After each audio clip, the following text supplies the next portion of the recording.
أعوذ بالله من الشيطان الرجيم. بسم الله الرحمن الرحيم. وإني أعيذها بك وذريتها من الشيطان الرجيم. ربي أعوذ بك من همزات الشياطين وأعوذ بك ربي أن يحضرون. ربي اشرح لي صدري ويسر لي أمري واحلل عقدة من لساني يفقهوا قولي. واجعل كلامي راشدا ومرشدا وفكرتي نوّر وقلبي أرشدا. mbokk yi ni bàyyi xel fu mën a nekk ci àdduna bi moo xam ñu nekk ci réew mi wala ñu nekk bitim réew tey bàyyi xel seen bu am solo bi ñoo ngi leen di waxati asalaamaaleykum wa rahmatullahi taala wa barakaatuhu.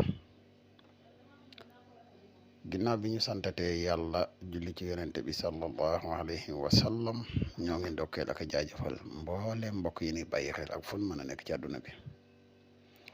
mbokk yi tey dañu fas yéene dikk ak yéen ci benn secret boo xam ne secret noob la waaye muy secret noob bu am solo te moom muy bu gàtt te bari njariñ lool. muy ñaari turu yàlla yi ñuy wax yaa wadduudu ak yaa bëddooxu te ñaar yëpp boo ko xadatee ñoo tolloo même lim benn bu si nekk 20 la. ñu fas yéene leen kaa leeral tey waaye nag bala ñu gën a yaatal ci secret bi rek dañuy defa fàttali comme nañ koy faral di def suñu vidéo dala wax yow mi gan ci pass bi bu fekkee ne abonné goo ci chaîne bi ñoo ngi lay ñaan nga abonné te sem vidéo bi partage ko mu gën a yaatu wax mboolem vidéo yi ñu dugal ci chaîne bi yëpp ay vidéo yi njariñ la te njariñ moom nu mu gën a yaatoo rek ci la gëne. dala wax yow mi nga xam ne da nga bëgg def lu seet dañuy def seetu ramlu à distance dañuy def tamit listixaar à distance moo xam nga nekk ci réew mi wala nga nekk bitim réew te bëgg ku la defal benn ci ñaar yi mën nga ñu contacter ci numéro bi incha allahu rabbi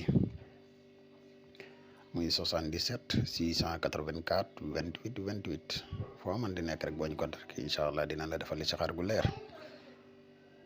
yow mi nga xam ne da nga yittewoo garab yi kàttan yi ñu leen di wax ne garab yi disponible na jamono jii ñuy wax ak yéen mooy garab yi mos xam yi képp ku si yittewoo rek mën nga ñu contacter ci numéro bi muy 77 684 28 28 garab gi nag dinañ leen musal tuuti ci ay njariñam bokk na ci ay njariñam mooy garab gi dafay yokk man yu góor ñëpp xam na ne man yoom day yokk day wàññiku. garab gi dafay dundal walax njaan mooy li tax nit di am doom walax njaan boobu dafay faible pour nga am doom dafay jafe garab gi di dundal walax njaan. garab gi dafay yokk kattan bu baax a baax képp koo xam ne yittewoo nga ko rek moo xam nga nekk ci réew mi wala nga nekk bitim réew mën nga ñu contacter ci numéro bi muy 77 684 28 28 incha allah rabbi foo nekk di si jot ci ni mu gën a gaawee kon mbokk yi ñu dikk ak yéen ci secret bi leen indil tey.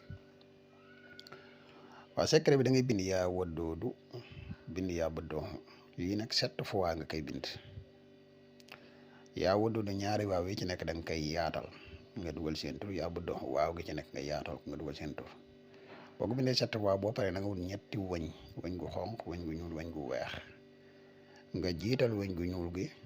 la mas ko ci ba téere bi dootut feeñ nga jël wëñ gu weex ci def ci ba dootut feeñ nga jël wëñ gu xonq yi teg ko ci ba dootut feeñ. boo noppee jëmi téere bii nii da ngay dem wut doomu soble nga def ko ci suul ko fuy tooy